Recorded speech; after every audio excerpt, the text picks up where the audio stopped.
Hello दोस्तों, स्वागत है आप सभी का हमारे YouTube channel Shri education platform में। और मैं अजय सिंह आज आपको पढ़ाने वाला हूं बेटा classification of element and periodicity in properties.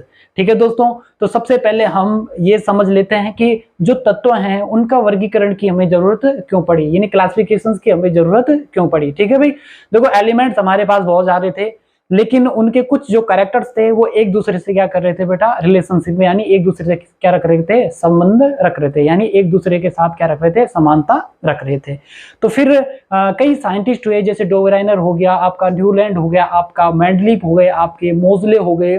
तो इन्होंने क्या किया, अपनी एक पीरियोडिक टेबल बनाई और उसमें क्लासिफिकेशन कर दिया, किसका बेटा, तत्वों का क्या कर दिया, क्लासिफिकेशन कर दिया। ठीक है, और सबसे पहले हमारे 1800 में यानी 1800 में हमारे पास जो एलिमेंट्स थे वो एलिमेंट्स हमारे पास कितने थे बेटा, 31 थे। धीरे धीरे क्या होती गई, डिस्कवर होती गई, और 1865 में हमारे पास जो टोटल एलिमेंट्स हो गए वो कितने हो गए बेटा, 63 हो गए। ठीक है भाई, अभी हम नॉडेज की बात करते हैं तो आजकल हमारे पास जो टोटल एलिमेंट्स है बेटा, जो तत्व हैं वो हमारे पास कितने, 118 टोटल हमारे पास क्या है, एलिमेंट्स हैं। ठीक है भाई, उनमें से कुछ क्या है, नेचुरल है, यानी कुछ प्राकृतिक हैं, और कुछ हमारे क्या है बेटा, लेबोरेटरी में यानी आर्टिफिशियल यानी कृत्रिम रूप में बनाए गए हैं।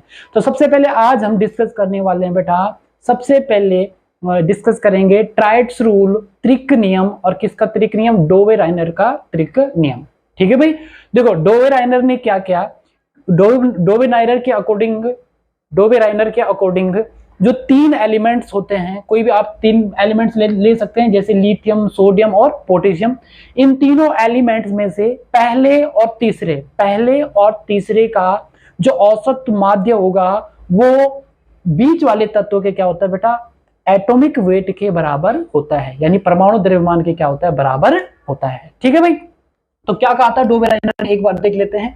इसके अनुसार क्रमशः जो 3 तत्व होते हैं, क्रमशः 3 तत्व मतलब जो आपके क्या होते हैं, ट्रायोड्स होते हैं, तत्वों के जो गुण होते हैं वो एक दूसरे के साथ क्या रखते हैं, समानता रखते हैं। और जो पहला और तीसरा तत्व होता है उनका जो औसत जो क्या होता है, माध्य होता है, वो बीच के तत्वों के क्या होता है बेटा, बराबर होता है। ठीक है, कुछ एग्जाम्पल्स है, 3 ट्रायोड्स बताए थे उसने, लिथियम, सोडियम और पोटेशियम। अगर आप इसके देखोगे बेटा, लिथियम का कितना है, 7 है, और आपका जो कौन सा है, पोटेशियम है, यानी पहला और तीसरा। पोटेशियम का, लिथियम का कितना है, 7, पोटेशियम का कितना है बेटा, 39। इनका औसत जो मान निकालोगे आप वो लगभग कितना आ जाता है बेटा, 23। और 23 एटॉमिक जो आपका क्या होता है, एटॉमिक जो क्या होता है बेटा, एटॉमिक जो मास होता है वो किसके बराबर होता है बेटा, सोडियम के बराबर होता है।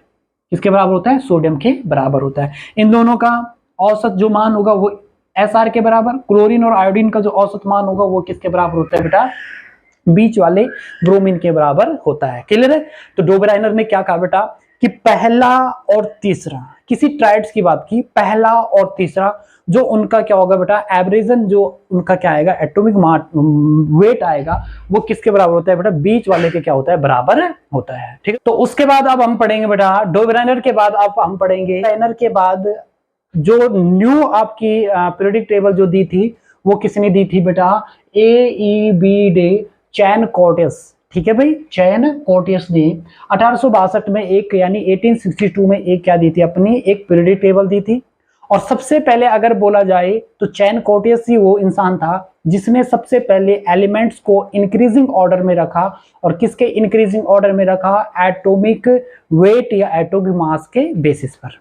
ठीक है भाई, और वो कहीं ना कहीं एटम्स एक दूसरे से क्या कर रहे थे बेटा, एक दूसरे से क्या रख रहे थे, सिमिलरिटीज, यानी एक दूसरे से क्या रख रहे थे, समानता रख रहे थे। ठीक है भाई, जो चैन कोर्टियस ने एक अपनी क्या दी थी, एक पीरियोडिक टेबल दी थी, यानी एक क्या दी थी, आवर्त सारणी दी थी। और जो वो आवर्त सारणी थी वो कौन सी थी बेटा, वृत्ताकार क्या थी बेटा, आवर्त सारणी थी। जो वृत्ताकार आवर्त सारणी थी बेटा, या उसे हम क्या कह सकते हैं, वो सिलेंड्रिकली थी आवर्त सारणी। और उसी ने सबसे पहले किसकी बात की थी, एटॉमिक मास या एलिमेंट की मास की बात की थी। और इनके इंक्रीजिंग ऑर्डर में उसने क्या किया था, तत्वों को क्या किया था, व्यवस्थित किया था। फिर उसके बाद चैन कोर्टियस के बाद हमारे पास जो आता है अगली जो थ्योरी या आपके रूल्स कह सकते हैं, वो किसका आ जाता है बेटा, न्यूलैंड का ऑक्टेव रूल। न्यूलैंड का ऑक्टेव रूल या न्यूलैंड का अष्टक नियम। न्यूलैंड के अष्टक के नियम के अनुसार क्या है बेटा, न्यूलैंड के अष्टक के नियम के अनुसार क्या है कि पहला तत्व अपने 8वें तत्व के साथ, मतलब फर्स्ट एलिमेंट अपने 18 जो 80 जो क्या होगा 8 जो क्या होगा एलिमेंट होगा उसके साथ क्या रखता है बेटा, क्या रखता है, सिमिलरिटी रखता है। ठीक है भाई, एग्जांपल देख सकते हैं क्या बोल रहा है न्यूलैंड का ऑक्टेट रूल, क्या बोल रहा है, इसने तत्वों को उनके बढ़ते हुए परमाणु भार के क्रम में क्या किया था, व्यवस्थित किया था, और उसने बताया कि पहला तत्व अपने 8वें तत्व से क्या रखता है बेटा, समानता रखता है। क्लियर है। अब देखो जैसे ये हाइड्रोजन है, हाइड्रोजन देखो पहला है, और जो फ्लोरीन है वो हाइड्रोजन फ्लोरीन के साथ क्या रख रहा है बेटा, सिमिलरिटी रख रहा है, सिमिलरिटी रख रहा है। और फ्लोरीन अपने 8वें तत्व यानी किसके साथ, क्लोरीन के साथ क्या रख रहा है बेटा, समानता रख रहा है। आज की जो हमारी मॉडर्न पीरियोडिक टेबल है उसमें ऑक्टेव रूल जो फॉलो होता है वो सिर्फ और सिर्फ कहां तक फॉलो होता है बेटा, कैल्शियम तक क्या होता है, फॉलो होता है। उसके बाद क्योंकि 18 एलिमेंट्स आ जाते हैं तो उसके बाद ये क्या नहीं होता बेटा, फॉलो नहीं होता है। यहाँ पर थोड़ा ध्यान देना कि फ्लोरीन के बाद यहाँ पे क्या आती है, अभी न्यू मॉडर्न पीरियोडिक टेबल में क्या आती है, अक्रिय गैस यानी इनर्ट गैस आती है, नोबल गैसेस आती है। लेकिन जब न्यूलैंड ने अपनी ये सीरीज दी थी तो उस टाइम नोबल गैसेस की क्या नहीं हो रखी थी, डिस्कवर्ड नहीं हो रखी थी। ठीक है दोस्तों, तो ये आपका न्यूलैंड क्या हो जाता है, कंप्लीट हो जाता है। हमारे पास जो पीरियोडिक टेबल आती है बेटा वो आती है लोथर एंड मेयर की। तो लोथर और मेयर ने क्या किया था कि जो तत्व थे उनके जो गुण समान थे, उसने कहा कि वो एक दूसरे के क्या रहते हैं, आवर्ती फलन रहते हैं, मतलब कुछ समय अंतराल बाद वो एक दूसरे के साथ क्या रखते हैं, समानता रखते हैं। सेम एज वेल उसके बाद जो आपका आता है वो आता है मेंडलीफ। और मेंडलीफ ने क्या किया था बेटा, मेंडलीफ के अनुसार परमाणु भार के बढ़ते क्रम में इन्होंने क्या किया, व्यवस्थित किया, और उन्होंने पाया कि जो एलिमेंट है यानी जो तत्व हैं वो एक दूसरे के साथ क्या रखते हैं बेटा, समानता रखते हैं। और जिन्होंने समानता रखी उसमें मेंडलीफ ने उन्हें क्या कर दिया बेटा, एक वर्ग में रख दिया, और जो एक दूसरे के साथ समानता रख रहे थे उन्हें हमने किस में डिवाइड कर दिया, आवर्त में क्या कर दिया, व्यवस्थित कर दिया। ठीक है भाई।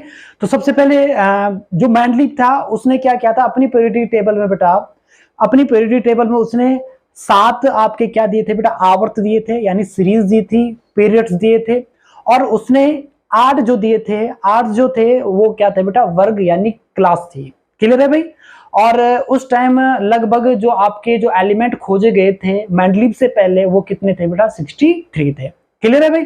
तो सबसे पहले इसने क्या किया बेटा, इनके अनुसार तत्व परमाणु भार के आवर्ती फलन होते हैं। ठीक है सर, एक दूसरे के क्या रहते हैं, आवर्ती फलन, यानी कुछ समय अंतराल के बाद एक दूसरे के साथ क्या रखते हैं, समानता रखते हैं। इसने अपनी आवर्त सारणी में कुल कितने वर्ग दे रखे हैं, कितने दे रखे हैं, वर्ग कितने दे रखे हैं, 8, यानी क्लास कितनी दे रखी है, 8 दे रखी है, और 7 क्या दे रखे हैं, पीरियड्स दे रखे हैं, या सीरीज बोल सकते हैं उसके केस में। और शून्य वर्ग में उसने क्या किया था, नोबल गैसेस रखी गई थी। ठीक है भाई। फिर आपके आ जाते हैं, यानी इसकी कमियां क्या थी, देखो ये हाइड्रोजन की पोजीशन को क्या नहीं कर पाया, डिफाइन नहीं कर पाया, और क्या नहीं कर पाया कि इसकी पीरियोडिक टेबल में इसने किस बेस पे रखा था, एटॉमिक मास के बेस पे रखा था, यानी परमाणु द्रव्यमान के अनुसार रखा था।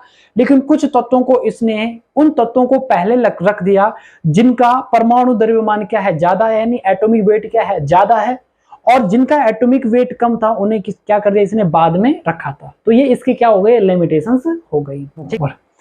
ठीक है भाई। उसके बाद आ जाते हैं आपके क्या, लोथर मेयर। और लोथर मेयर ने क्या किया था, जो तत्व होते हैं वो एक दूसरे के साथ क्या रखते हैं, समानता रखते हैं, यानी उनकी फिजिकल और केमिकल जो प्रॉपर्टीज होती है वो एक दूसरे के साथ क्या रखती है, समानता रखती है।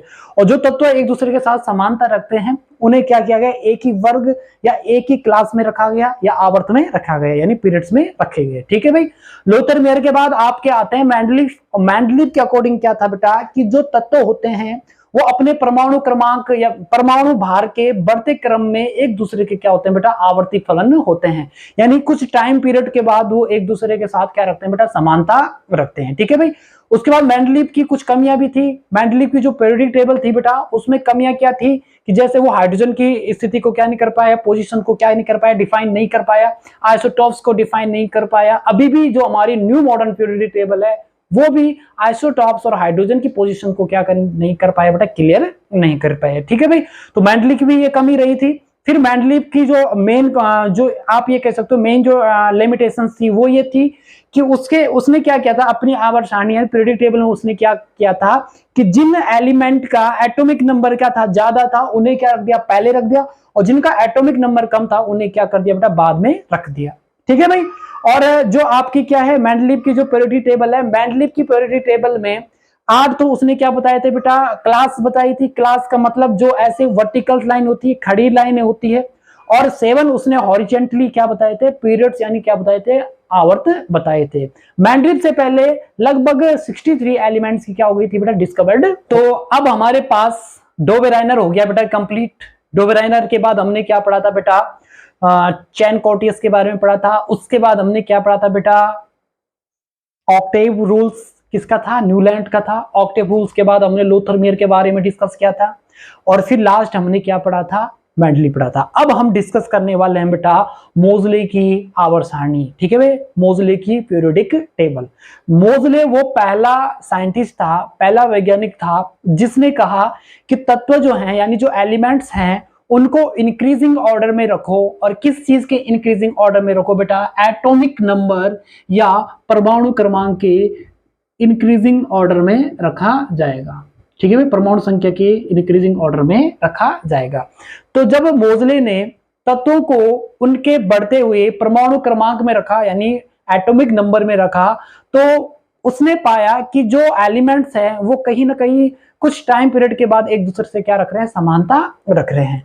फिर जो मोजले था उसकी जो पीरियोडिक टेबल थी वो सबसे ज्यादा क्या मानी गई बेटा, सक्सेसफुल मानी गई। क्योंकि जब उसने एटॉमिक नंबर के बेसिस पर एलिमेंट्स का डिस्कवर किया या सीरीज में रखा या वर्टिकल लाइन या हॉरिजॉन्टल लाइन में रखा, तो उनमें बहुत ज्यादा क्या पाई गई बेटा, समानता पाई गई। और कम से कम वहां पर उनकी क्या पाई गई, सीमाएं या क्या पाई गई, कमियां पाई गई। ठीक है, तो मोजले की सबसे ज्यादा मतलब मोजले जो न्यू पीरियोडिक टेबल है आपकी, वो सबसे ज्यादा डेडिकेटेड किसके द्वारा है बेटा, मोजले के द्वारा।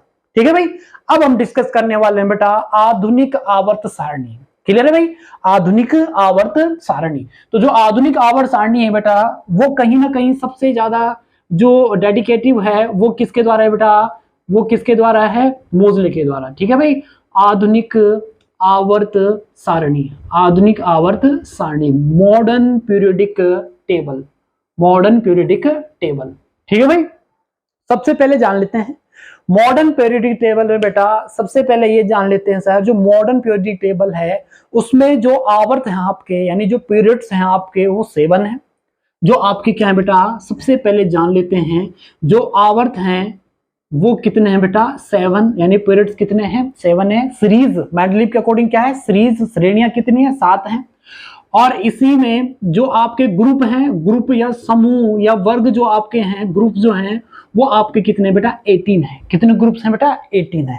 और ध्यान देना कि आधुनिक आवर्त सारणी किस बेस पर दी गई है बेटा, परमाणु क्रमांक या परमाणु संख्या के आधार पर।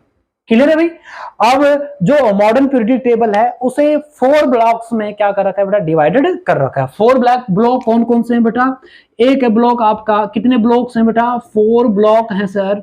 और ब्लॉक कौन कौन से हैं बेटा, एस पी डी और एफ। हाँ, एस पी डी एफ जो आपके हैं, एस पी डी एफ जो आपके हैं बेटा, इन चारों को हम कहते हैं बेटा उपकोष या सब सेल कहते हैं बेटा।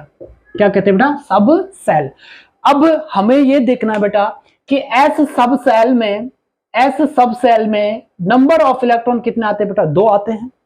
और जो पी आपकी सब सेल रहती है उसमें नंबर ऑफ इलेक्ट्रॉन कितने आते हैं बेटा, 6 आते हैं। और जो डी होती है बेटा उसमें नंबर ऑफ इलेक्ट्रॉन्स कितने आते हैं बेटा, 10। और एफ में नंबर ऑफ इलेक्ट्रॉन्स आपके कितने आते हैं बेटा, 14 नंबर ऑफ इलेक्ट्रॉन्स आते हैं। सर अब इनका यहाँ पे क्या लेना देना है, बिल्कुल लेना देना है।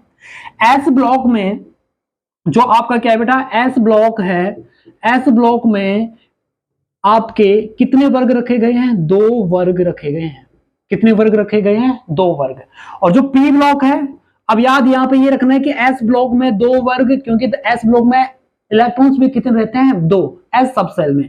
पी ब्लॉक में, पी जो आपका ब्लॉक है उसमें कितने वर्ग रखे गए हैं बेटा, 6 क्या रखे गए हैं, वर्ग मतलब ग्रुप रखे गए हैं। डी वाले में कितने रखे गए हैं, 10 आपके क्या रखे गए हैं, ग्रुप्स रखे गए हैं, वर्ग रखे गए हैं। और जो एफ जो आपका क्या है, ब्लॉक है, एफ सब सेल में मैक्सिमम इलेक्ट्रॉन्स कितने रहते हैं 14। तो सर यहाँ पर ऐसे वर्टिकल जो लाइंस हैं आपके पास वो कितने बेटा 14 है। कितने बेटा 14 है। क्लियर है भाई कि सर एस में कितने वर्ग ग्रुप्स आते हैं 2, पी में कितने ग्रुप्स आते हैं 6, डी में कितने ग्रुप आते हैं 10, और अगर एफ ब्लॉक की बात करते हैं तो कितने वर्टिकल्स लाइन आ जाती है बेटा आपकी 14 वर्टिकल्स लाइन। ठीक है। एस ब्लॉक की बात करते हैं। एस ब्लॉक में कौन कौन से वर्ग आते हैं या कौन कौन से ग्रुप आते हैं। पहला ग्रुप एंड जो सेकेंड ग्रुप है वो किसका बेटा एस ब्लॉक का है। किसका बेटा एस ब्लॉक का। और अगर आप इनका इलेक्ट्रॉनिक कॉन्फ़िगरेशन देखोगे तो इसका लास्ट इलेक्ट्रॉनिक कॉन्फ़िगरेशन होता है NS1 और दूसरे का क्या होता है बेटा NS2। क्लियर है भाई। अच्छा इसमें NS3 क्यों नहीं है भाई। NS3 इसलिए नहीं है क्योंकि S में मैक्सिमम इलेक्ट्रॉन कितने आते हैं सर 2, 3 पॉसिबल नहीं है। तो मैक्सिमम इलेक्ट्रॉन 2 आते हैं तो वर्ग यानी ग्रुप भी कितने बांटे गए बेटा 2 ग्रुप बांटे गए हैं। पी ब्लॉक की बात करते हैं। पी ब्लॉक में इलेक्ट्रॉनिक कॉन्फ़िगरेशन यानी पहले एलिमेंट देख लेते हैं। 13 ग्रुप से लेकर 18 समूह या वर्ग तक के जो तत्व हैं वो किस ब्लॉक में आते हैं बेटा पी ब्लॉक में आते हैं। इनका जनरली इलेक्ट्रॉनिक कॉन्फ़िगरेशन जो रहता है 1s2 और आपका np1 से लेकर और कहां तक रहता है बेटा 16 तक रहता है। क्लियर है भाई। डी ब्लॉक में आपके कौन से आ जाते हैं बेटा 3 समूह से लेकर आपके 12 समूह तक जो आते हैं वो आपके कौन से ब्लॉक के रहते हैं बेटा डी ब्लॉक के रहते हैं। टोटल कितने आ जाते हैं वर्ग 10 वर्ग या 10 के आ जाते हैं ग्रुप्स आ जाते हैं। क्लियर है भाई। एफ ब्लॉक कहीं ना कहीं किससे रिलेशनशिप रखता है डी ब्लॉक से क्या रखता है बेटा रिलेशनशिप रखता है। क्लियर है भाई। अच्छा ये हो गई इसकी क्या बेटा